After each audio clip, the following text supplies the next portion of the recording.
Amis réfractaires, aujourd'hui, après avoir fait une vidéo sur nos ennemis de toujours que sont les Allemands, parce qu'on n'a pas oublié Battiston en 82, vous nous devez une Coupe du Monde les gars, on va parler de nos rivaux de toujours cette fois, les Anglais. Alors les Anglais, déjà ce qu'il faut dire, c'est que eux ils sont nuls au foot. En plus ils mangent n'importe quoi. Non mais regarde, ça c'est leur plat national, ça c'est leur fierté. Au moins les Allemands, ils ont inventé les hamburgers, ils ont inventé le hot dog, ça vient de chez eux. Et les Anglais, eux, ils ont du pudding.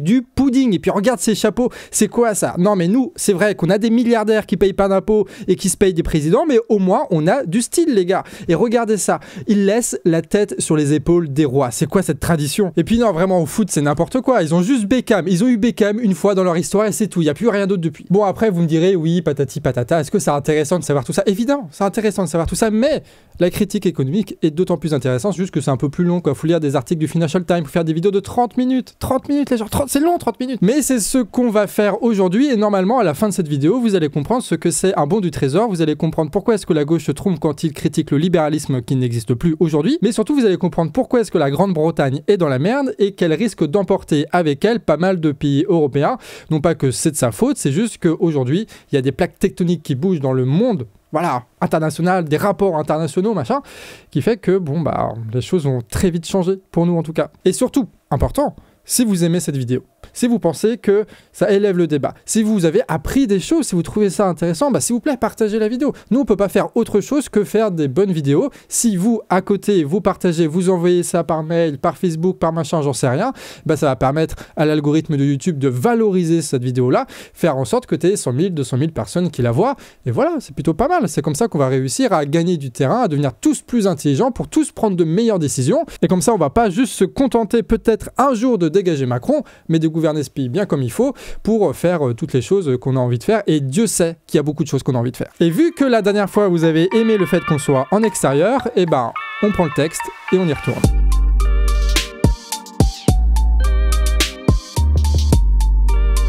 Donc si tu te souviens bien, le précédent épisode de la série Angleterre sur la chaîne du canard, c'était cet été. Les copains britanniques se sont fait remarquer à l'époque parce qu'ils se mangeaient une grosse inflation qui est toujours là et une grosse montée des prix de l'électricité qui se multiplie encore aujourd'hui. Ils avaient donc organisé de grosses manifestations, notamment les cheminots, et avec ça, il y avait tout un mouvement avec Don't Pay UK où des centaines de milliers de personnes se sont engagées à ne pas payer leur facture d'électricité. Alors on va parler d'une chose à la fois et d'abord des syndicats. Alors déjà ce qu'il faut savoir c'est que la Grande-Bretagne est un pays qui n'a pas une grande culture contestataire et ça se voit à travers leur législation avec leur droit de grève. Chez eux, les syndicats d'une entreprise peuvent déclarer une grève seulement si les revendications ne touchent qu'aux conditions de travail et au salaire de l'entreprise, donc adieu les manifs générales contre la réforme retraite par exemple, et deux, ils sont obligés de faire voter la grève par l'ensemble des travailleurs concernés et doivent avoir la majorité des inscrits qui votent pour la grève. Sans ça, le patron peut poursuivre en justice les grévistes et les dégager de l'entreprise. Du coup, si t'as pas de syndicat dans ta boîte, et bah tu te retrouves sans droit de grève en fait, ce qui est con quand même. Donc ça a deux conséquences ce système. Vu que c'est méga la galère d'organiser des grèves, et ben en fait il y en a très peu qui s'organisent. Donc il n'y a pas de séquence de grosses bagarres syndicales qui produit régulièrement de grosses grèves et qui politisent par vagues des milliers de personnes comme nous on a eu avec la loi travail, puis la réforme SNCF, puis la réforme retraite, etc., etc. Donc les Anglais se retrouvent sans moment où ils peuvent se parler comme nous on le fait, à s'entraîner, à s'organiser. Et de deux, c'est méga chaud de déclarer une grève. Par contre, une fois que celle-ci est déclarée, ça veut dire qu'au minimum, la moitié des travailleurs sont d'accord. Souvent, ça va bien au-delà d'ailleurs. Des travailleurs qui ont discuté et réfléchi bien en amont de la grève par ce vote. Et donc, quand la grève est actée et planifiée, ça envoie du steak. C'est pour ça que la manif des cheminots cet été a été très suivie dès le départ. Et déjà, là, on subtilise. Parce qu'on se rend compte que certes, le syndicalisme britannique est super bizarrement foutu, mais par contre, il a des qualités qui se révèlent maintenant que c'est la crise économique. Déjà, on constate que le taux de syndicalisation est colossal en Angleterre. Il est de 25% en général avec 14% dans le privé et 56% dans le public. Et pour rappel, en France, c'est 8% dans le privé et 18% dans le public. Et donc, quand les Britanniques ils font des votes pour faire grève, c'est pas 3 pélos dans une cafétéria. Après un vote historique, les infirmiers de la Royal College of Nursing vont partir en grève. C'est la première fois de l'histoire du syndicat que ça arrive. Et ce vote concerne, écoutez bien, 1 million de travailleurs, qui ont donc tous réfléchi et qui ont voté majoritairement pour la grève qui concerne 176 hôpitaux différents dans tout le pays. Et t'as pas que les hôpitaux, t'as d'autres secteurs comme les ambulances qui vont bouger aussi. Donc comment ça se fait qu'il y a une grève historique chez les personnes de la santé alors que ça s'était jamais produit avant? Eh bien c'est ce qu'on va voir ensemble, mais juste avant on termine sur les mouvements sociaux, sinon on va pas comprendre.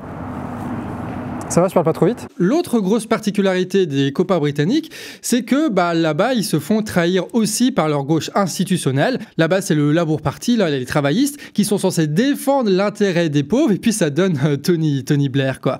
Bon, c'est pas le sujet, mais bon, belle merde quand même, hein. C'est lui qui a fait la guerre en Irak, tout ça, on se souvient. Donc comme nous, après Hollande, il y a une grosse décrédibilisation de la gauche institutionnelle. Donc tu as une méfiance générale de la population contre ceux qui ont pacté avec la grande finance ou les grands impérialistes.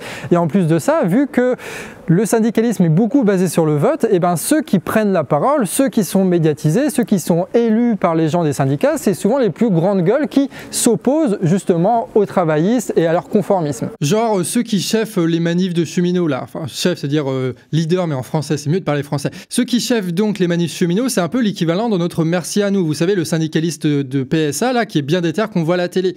Les types sont là à parler de working class tranquille, à balancer sec y compris contre le parti travailliste, à tenter de lancer un mouvement de grève générale porté par les travailleurs du public, à balancer des dingueries à la télé, bref, ça change des oui, on veut juste des petites augmentations de salaire, s'il vous plaît, patati patata. Et ça a pas mal d'avantages, hein. Déjà, ça fait pas de chichi.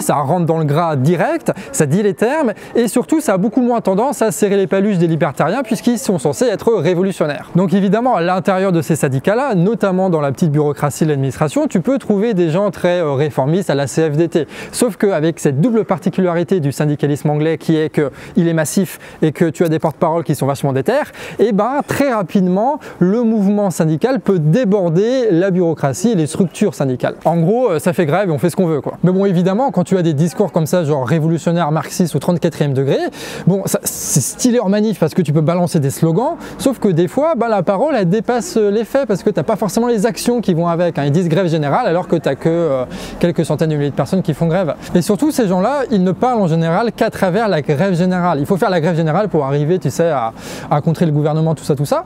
Sauf que le problème, c'est que tu as plein de gens en Grande-Bretagne qui ne peuvent pas faire grève parce qu'ils n'ont pas les thunes, parce qu'ils n'ont pas de syndicat dans leur boîte, et comme on a dit, c'est impossible de faire grève dans ces conditions, et sinon ils peuvent être en télétravail et que du coup c'est compliqué de faire grève et ça sert un peu à rien. Et surtout si ce genre de discours ça motive les gens qui ont une culture révolutionnaire, qui sont un peu de gauche, qui sont un peu marxistes, qui sont dans les syndicats, etc. En réalité ça parle pas à tout le monde, et ce pas tout le monde là, ils sont eux dans la merde financière avec les factures, etc. Donc ils doivent quand même s'organiser, mais avec un autre discours, avec d'autres organisations, et c'est ce qu'ils font avec le mouvement Don't Pay UK. L'idée c'est que vu que les prix de l'énergie ont triplé en un an, globalement là-bas ça fout des millions de personnes dans la misère qui ne pourront pas payer leurs factures. Et donc tant qu'à faire, autant s'organiser collectivement pour ne pas les payer ensemble cette facture, pour ne laisser personne dans la merde, seul face aux sanctions juste parce qu'ils n'ont pas assez de thunes.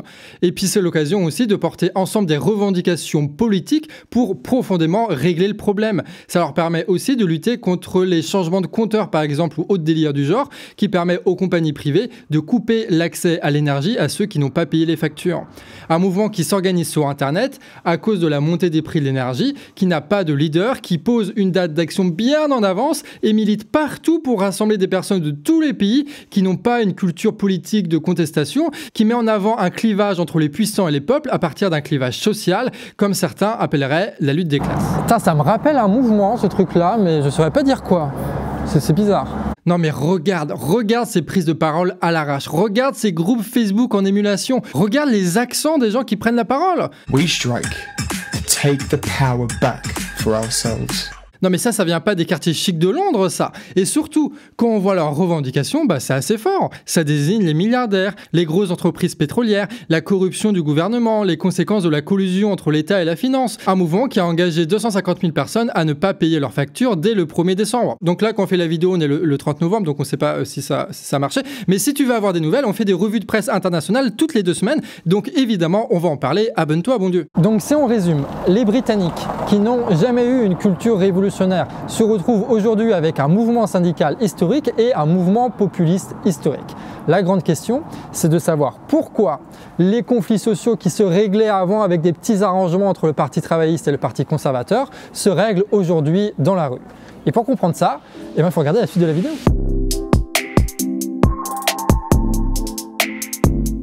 Bon, comme tu le devines, évidemment, le point de départ de cette mobilisation, c'est l'augmentation du prix de l'énergie. Et c'est bien cette augmentation-là qui va accélérer une situation qui était déjà un petit peu merdique et bordélique à la base.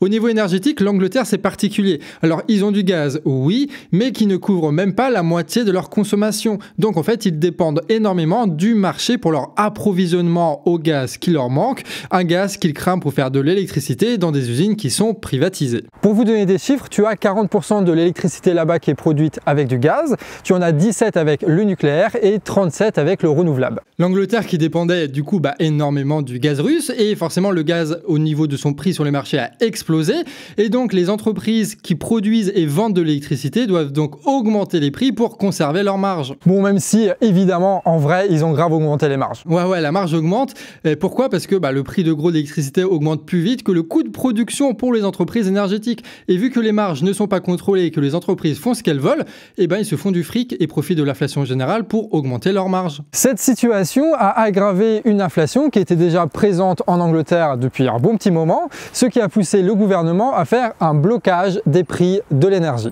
Là, vous voyez l'augmentation du prix plafonné de l'énergie par mégawattheure. On passe de 1200 livres sterling début 2022 à 2000 livres sterling au milieu de l'année, 3500 livres en octobre et là récemment on apprend qu'en janvier on serait à 4279 livres sterling, soit une augmentation annuelle de 356%. Donc oui, c'est plafonné, mais ça monte quand même bien vénère. Évidemment, la différence entre le marché et le prix du consommateur, c'est l'État qui la paye. Ce qui fait que, alors que même l'hiver n'est pas vraiment arrivé là-bas, tu as déjà 16 milliards de livres sterling qui ont été dépensés pour cette compensation. 16 milliards dans les poches de multinationales qui se font déjà des milliards de bénéfices. Tu as même récemment des fournisseurs d'électricité qui, comme en France, sont en situation de faillite, qui sont nationalisés puis renfloués par l'État avant d'être revendus à perte au privé, l'air de rien, pendant que d'autres triplent leur marge tranquille. Bon, si on revient sur les aides, ces 16 milliards qui sont dépensés, oui, mais ça permet de financer des millions de logements anglais, donc c'est cool, hein, mais qui finance aussi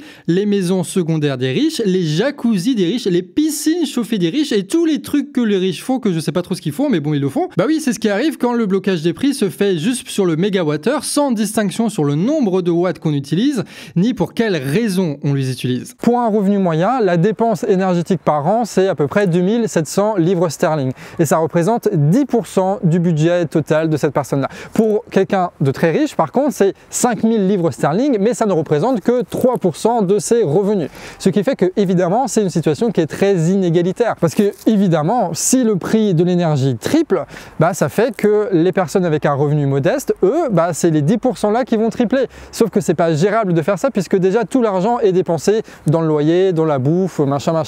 Alors que les personnes qui sont très riches, soit elles ont la capacité que les gens modestes n'ont pas de pouvoir dépenser plus parce qu'ils ont des sous dans leur trésorerie ou parce qu'ils arrivent à épargner, ou alors ils peuvent rogner sur des trucs genre un ou deux restos qui sautent par semaine, quoi. Ça va, c'est pas la mort. Pendant que les autres, ils se tapent le froid dans la maison, quoi. Et donc, on se retrouve dans cette situation où tu vas avoir l'État, c'est-à-dire les contribuables, c'est-à-dire tous les Britanniques, qui vont devoir dépenser des dizaines de milliards pour soutenir ces entreprises-là qui se font des milliards de bénéfices, pour soutenir le pouvoir d'achat de riches qui n'en ont pas besoin, pour se retrouver au final avec un prix de l'électricité qui a triplé et une inflation qui est à 2 chiffres. Ce qui va mettre des millions de personnes dans la pauvreté, et notamment la classe moyenne qui, avant, pouvait se dire « oui, machin, je peux dépenser, truc ». Maintenant, c'est fini, tout le monde est pauvre. Voilà, au moins comme ça, c'est fait. On a donc une situation qui est à la fois très inégalitaire et qui pose en même temps des problèmes vitaux pour la survie des gens, d'accord? Le loyer, la bouffe, le chauffage, il y a quelque chose qui ne va plus dans l'équation. Et donc, même des gens qui n'avaient pas l'habitude de lutte se retrouvent contraints, obligés de manifester, obligés de s'organiser. Et c'est pour ça qu'on retrouve dans ces organisations-là une radicalité qui est assez proche des Gilets jaunes, avec des personnes qui n'avaient jamais fait de manif et qui sont pourtant déterres comme jamais. Et c'est là que ce type arrive, voilà, en gros, incroyable, c'est un libertarien, il est indien, donc incroyable, il va défendre les intérêts évidemment des pauvres, pas du tout. Ce qu'il prévoit, lui, c'est de planifier une réduction d'impôts pour les riches et de couper dans les dépenses sociales des pauvres pour économiser 55 milliards de livres sterling à l'année. Donc les Britanniques, en plus de se faire plumer de tous les côtés, comme on l'a vu, vont voir leur service public être dépecé. Ce à quoi un fonctionnaire du Trésor anglais partagé par le Financial Times répond: après avoir emprunté des centaines de milliards de livres sterling par le biais du programme Covid-19 et avoir mis en œuvre un soutien massif aux factures d'énergie, nous ne serons pas en mesure de combler le trou noir fiscal par la seule réduction des dépenses. Donc pour vous faire la traduction, l'État va donc se retrouver à emprunter sur les marchés financiers pour pouvoir financer la réduction d'impôts pour les plus riches. C'est magnifique quand même. Alors face à ça, le nouveau gouvernement va taxer les entreprises énergétiques. Oui, vous m'entendez bien, les entreprises énergétiques. Ça paraît pas mal et ils comptent récupérer 33 milliards sur les 6 prochaines années. Genre l'année prochaine, ils vont juste gagner 5 milliards de plus que ce qu'ils ont fait cette année déjà avec les taxes présentes, alors que ces mêmes entreprises énergétiques vont faire 170 milliards de profit pour les 2 prochaines années. Donc autant vous dire que cette taxe c'est quasiment rien du tout, c'est ce qu'on appelle par chez nous une macronerie. Donc pourquoi le gouvernement ne taxe pas plus les riches? Pourquoi le gouvernement ne taxe pas réellement les entreprises énergétiques? Pourquoi le gouvernement ne se détache-t-il pas un minima du marché financier ou ne tente-t-il pas de le réguler? Pourquoi ces gens-là créent-ils toutes les conditions sociales nécessaires pour créer par leur action un mouvement de contestation de masse qui pourrait les dégager du pouvoir? Et bien toutes ces contradictions, figurez-vous qu'elles s'expliquent simplement parce que c'est des libéraux et du coup les libéraux c'est des enfoirés, ils font tout mal. Bah oui c'est ça, allez, des bisous. Putain, c'est tellement bien d'être de gauche, c'est facile les raisonnements avec ça. Alors non, la situation en Grande-Bretagne ne s'explique pas que parce que les dirigeants britanniques sont des enfoirés. En fait, ce qu'il faut comprendre, c'est que c'est l'économie anglaise en elle-même qui est dans une impasse et que c'est cette analyse structurelle de l'économie anglaise qui va nous permettre de comprendre la politique de leurs dirigeants. Voilà. J'ai confondu britannique et anglais, je vais le faire beaucoup dans cette vidéo, mais ce qui est important, c'est qu'à partir de là, on va parler des bons des trésors. Alors comme on l'a dit, l'État britannique a déjà dépensé 16 milliards de livres sterling pour ses subventions à l'énergie, et à terme, ça devrait coûter à minima 80 milliards. Et en tout, ils sont dans un déficit budgétaire qui correspond à 8% de leur PIB, ce qui est vraiment énorme pour le coup. Donc ce qui se passe, c'est que l'État britannique augmente ses dépenses de façon historique pour subventionner des monopoles privés avec de l'argent que cet État n'a pas. Et donc pour choper cet argent, elle va aller voir les marchés financiers.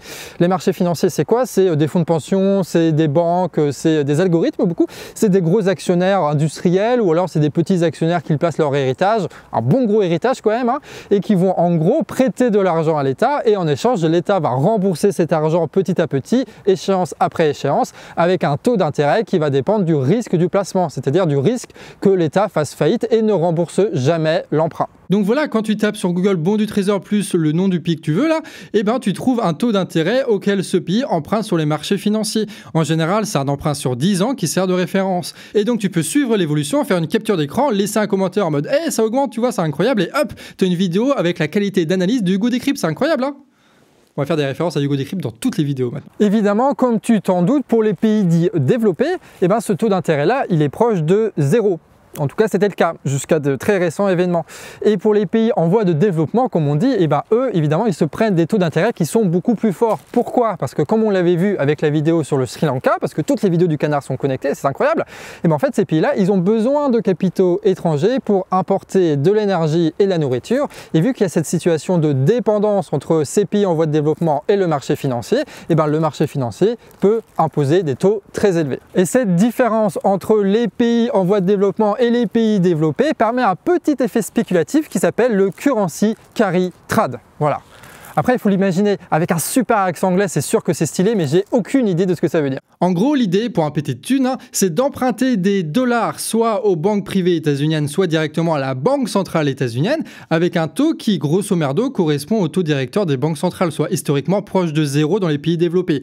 Bon, pour notre exemple, là, disons que notre cocaïnomane emprunte 1 million d'euros à 2%, Et ils dépensent tout ce million de dollars fraîchement acquis pour acheter l'équivalent d'1 million de dollars de bons du trésor sri-lankais. Donc ils prêtent au Sri Lanka ce million de dollars qu'il a emprunté aux États-Unis. Sauf que le taux d'intérêt que ça lui rapporte de prêter au Sri Lanka, c'est 10%. Donc si on simplifie, chaque année, notre spéculateur doit rembourser une partie du million à 2% qu'il a emprunté aux banques états-uniennes, mais en même temps, il perçoit lui le remboursement de la part du Sri Lanka du million qu'il a investi là-bas, un million qui est à 10%. Ce qui fait qu'il y a une différence entre l'argent qu'il dépense à 2% et l'argent qu'il reçoit à 10%, et cette différence, c'est la marge, c'est du pognon, et avec ce pognon, il peut se faire encore plus de pognon, j'imagine que c'est ça le but. Et le pire, c'est que le jour où le Sri Lanka ou d'autres pays du genre se sont fait tellement, mais tellement exploiter qu'ils ne peuvent plus rembourser, t'as le FMI qui arrive, qui frappe à la porte du Sri Lanka, qui prend tous les meubles de la baraque pour les revendre et rembourser évidemment notre ami spéculateur. C'est ça la magie du truc. C'est fou, hein, comme si les institutions internationales étaient construites pour garantir le rendement des financiers. C'est incroyable, hein. Alors les spéculateurs, ils ont inventé leur terme. Déjà, ce qu'il faut comprendre, c'est que pour eux, que ce soit les bons du trésor ou les emprunts, c'est la même chose. En fait, c'est un moyen d'acquérir de la monnaie. Quand tu empruntes des dollars, tu as des dollars. Et quand tu achètes des bons du trésor du Sri Lanka, tu reçois des roupies sri-lankaises. Donc dans les deux cas, ils parlent de monnaie. Et après, ils vont qualifier ces monnaies-là. Tu vas avoir les monnaies qu'ils appellent founding. C'est les monnaies genre le dollar que tu peux acquérir facilement et qui coûtent pas cher à rembourser. Et à côté de ça, tu vas avoir des monnaies avec un fort taux d'intérêt qui permet, si tu investis dedans, de rapporter gros. Et ça, ce sont des monnaies qu'on appelle Kiwi. Et donc ces gens-là, ils passent leur journée à acheter des monnaies founding pour après acheter des monnaies Kiwi, et avec la différence des taux d'intérêt des deux monnaies, ils se font une marge, et avec cette marge-là, ils réinvestissent dans les marchés financiers en achetant des actions, en pariant à la baisse, en misant sur la famille pour se faire un maximum de fric, etc., etc. Et puis à la fin de la journée, ils rentrent chez eux, ils dorment, ils sont contents, quoi. J'imagine que c'est ça la vie d'un spéculateur. Sauf que ça, c'était avant, parce que maintenant, c'est la grosse merde économique et ça change pas mal de choses pour nos amis spéculateurs. Parce que à force d'imprimer comme des cons du pognon, à force de payer les pots cassés des guerres impérialistes et de subventionner à toute balle sans prendre le pognon des riches, l'inflation a explosé en Europe et surtout en Grande-Bretagne. Et pour contenir ça, les banques centrales des pays développés augmentent les taux d'intérêt des banques centrales, ce qu'on appelle les taux directeurs. Et là, c'est le drame. Et lorsque tu augmentes les taux directeurs des banques centrales, en fait, toutes les banques qui sont sous la juridiction de cette banque centrale, ils augmentent leur taux d'intérêt de leur emprunt. Donc avant, les spéculateurs, si on reprend notre exemple factice, devaient emprunter aux banques états-uniennes ou à la Fed à un taux à peu près à 2%, mais avec l'augmentation des taux directeurs, ils doivent emprunter à 5, 6, 7%. Et ça les met un petit peu dans la merde parce que leur business à eux était basé sur l'acquisition d'une monnaie founding à très bas taux d'intérêt. Et donc pour compenser cette perte-là, ils essayent d'augmenter les taux d'intérêt des autres monnaies sur lesquelles ils faisaient leur pognon, c'est-à-dire les monnaies Kiwi, et dans notre exemple, c'était le Sri Lanka. Donc tu as les taux d'intérêt du Sri Lanka, des bons du trésor, qui augmentent avec l'augmentation des taux directeurs de la Fed, sauf qu'à partir d'un moment, le Sri Lanka, qui avant empruntait pour rembourser ses anciennes dettes, ne peut plus emprunter parce que c'est à 15, 20, 30%.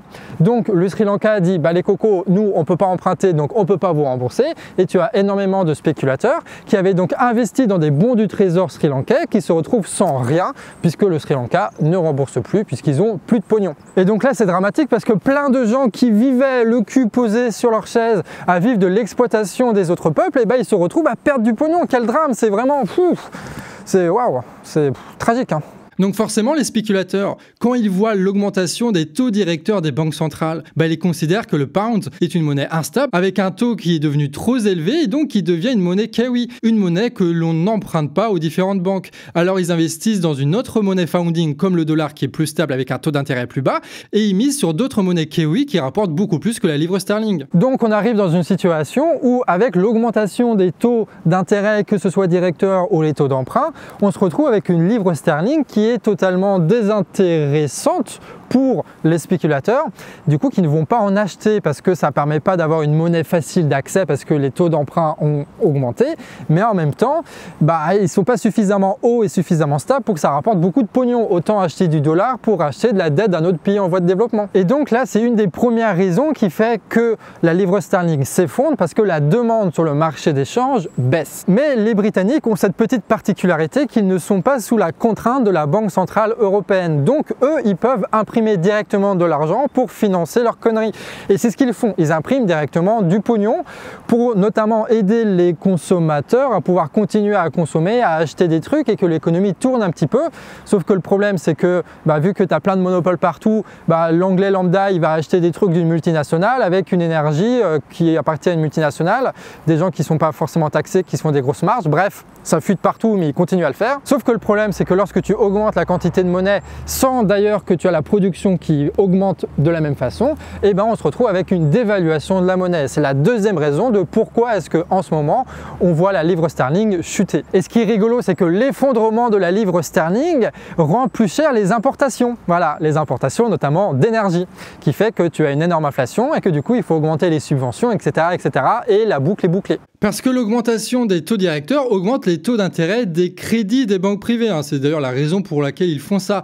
Comme ça, les entreprises et les particuliers, les étudiants, les futurs propriétaires en devenir, là, ils vont moins emprunter vu que le taux d'intérêt des banques privées est plus élevé. Donc, ça crée moins d'argent et donc il y a moins d'argent en circulation et donc ça fait baisser artificiellement l'inflation comme on l'avait vu dans une autre vidéo. Genre à Guingamp, par exemple, rue Pont-Saint-Michel, tu as un bar historique qui cherche à être racheté.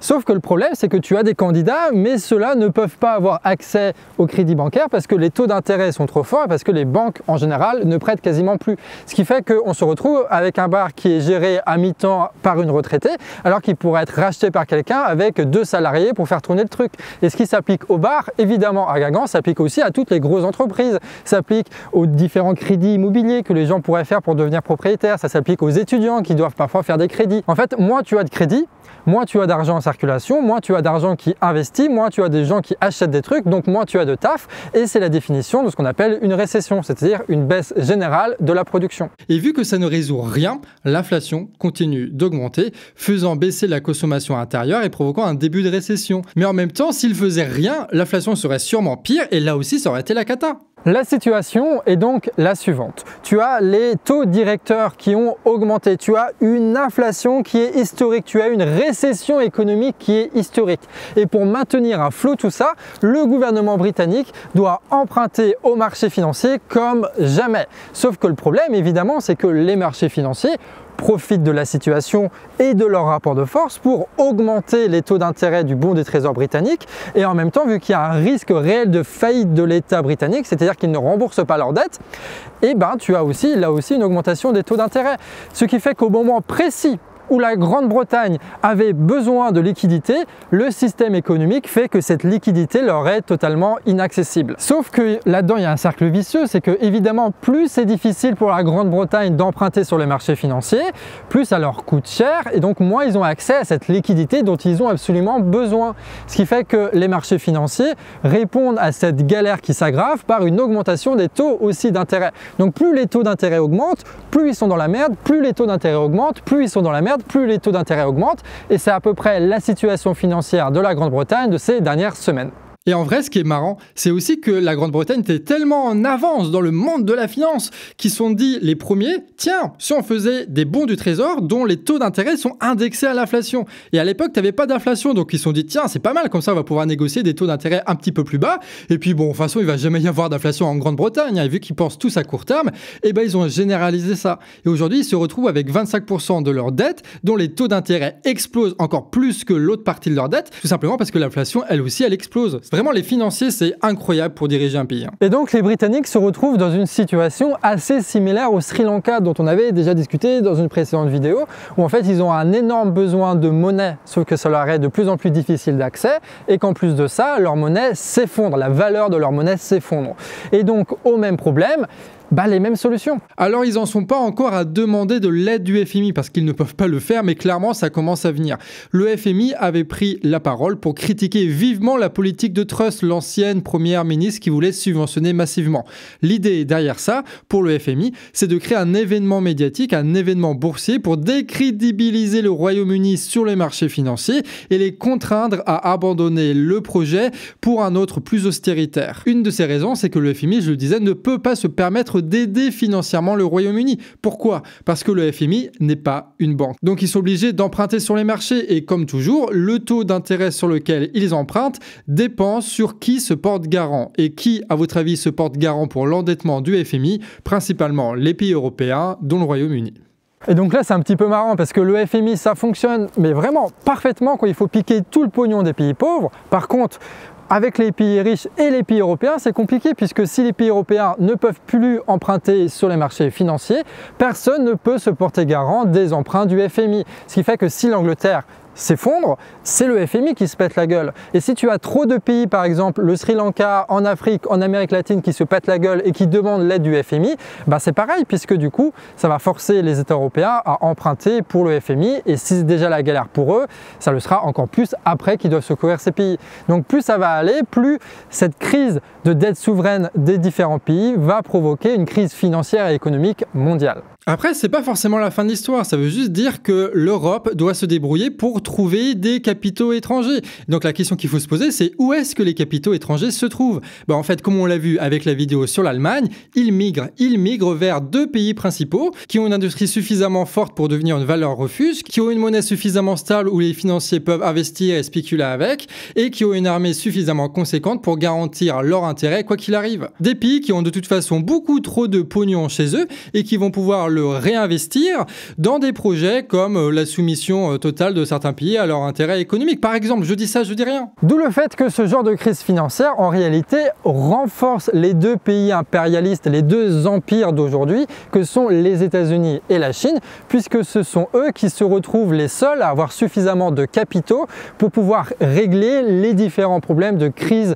de dette souveraine des différents pays. Alors évidemment, notamment de la part des États-Unis, tu vas avoir un grand discours de la coopération internationale des pays libres, progressistes et démocratiques et tout ça, mais en réalité ça va se faire un peu de la même façon qu'au FMI.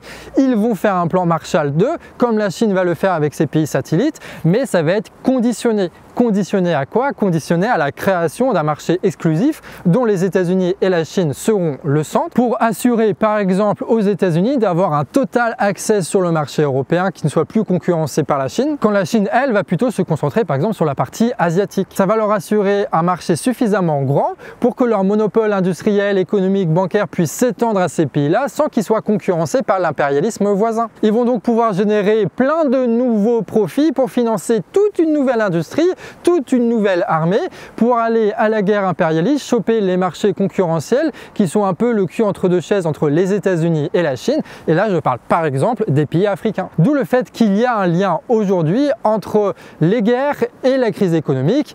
Et bah voilà, c'est ce qu'on appelle l'impérialisme quoi. C'est marrant quand même comment le libéralisme affiché de la Grande-Bretagne se termine finalement avec l'État qui subventionne directement ses capitalistes, un État à terre qui ne peut rien face aux agressions économiques des impérialismes étrangers qui eux sont tout sauf libéraux. Voilà, c'est bizarre, hein, c'est comme si le libéralisme aujourd'hui ça n'existait plus, c'était plus d'actualité et que ça faisait 40 ans que la gauche a du retard là-dessus, c'est bizarre hein. Bref, si on devait résumer la situation, c'est la merde.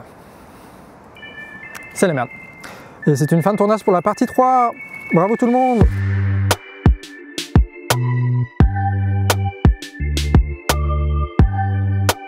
Alors tout ça vous me direz c'est bien gentil, mais on n'a pas répondu à la question qu'on s'était posée au tout début de la vidéo si tu te souviens. Pourquoi, bon Dieu de bonsoir, est-ce que le gouvernement britannique fait-il tout ça?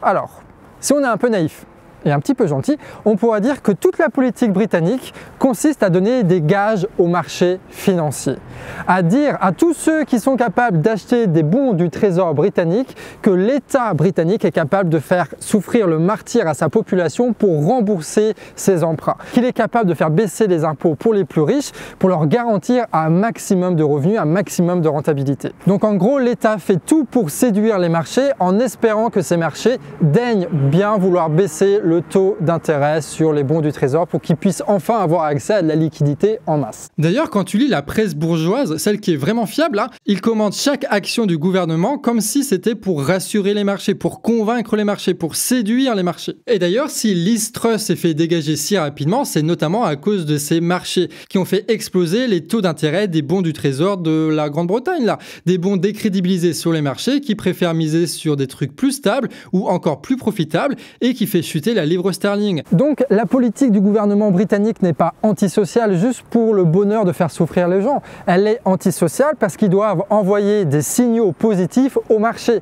Et d'ailleurs, au niveau européen, tous les pays, tous les États sont en concurrence pour cette même liquidité. Et du coup, chacun va partir dans la surenchère austéritaire pour essayer d'attirer un maximum les investisseurs. Et c'est pour ça qu'on se retrouve en France avec Macron qui fait à peu près la même politique. En précisant bien que ce soit au Royaume-Uni ou en France, cette politique est en train de nourrir des mouvements de contestation qui pourront faire tomber les gouvernements qui voulaient appliquer ces mesures. Du coup, c'est vachement risqué de faire ça en fait. Bref, aujourd'hui, l'économie est organisée, non pas selon les besoins réels des gens, mais juste pour séduire des algorithmes sur les places des marchés. Ça n'a aucun sens. Après, je disais naïf tout ça il y a 30 secondes en parlant du gouvernement britannique, tout simplement parce qu'en réalité, c'est pas juste des gens tombés du ciel qui essaient de gérer une situation, c'est des gens qui viennent bien de quelque part. Genre là, le nouveau Premier ministre, c'est quand même un gars qui gérait des fonds de pension à plusieurs milliards. Son arrivée au pouvoir n'est donc pas tant une soumission de l'État anglais que le résultat de l'appropriation de cet État-là par les financiers,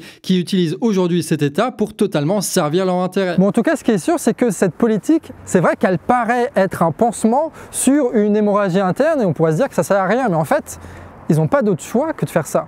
S'ils veulent avoir accès à de la liquidité sans pour autant faire de l'impression monétaire qui ferait totalement effondrer le cours de leur monnaie, ils n'ont pas le choix que de séduire les marchés financiers pour essayer d'attirer les capitaux. Donc le gouvernement britannique n'est pas en soi soumis aux milliardaires par exemple, il est soumis aux règles économiques qui régissent le monde de la finance dont ils sont aujourd'hui totalement dépendants. C'est donc le système économique en lui-même qui est la cause de l'appauvrissement en Grande-Bretagne. C'est pour ça que cette crise économique, et c'est important de le signaler et de le rappeler, elle n'a pas démarré avec la guerre en Ukraine et les sanctions.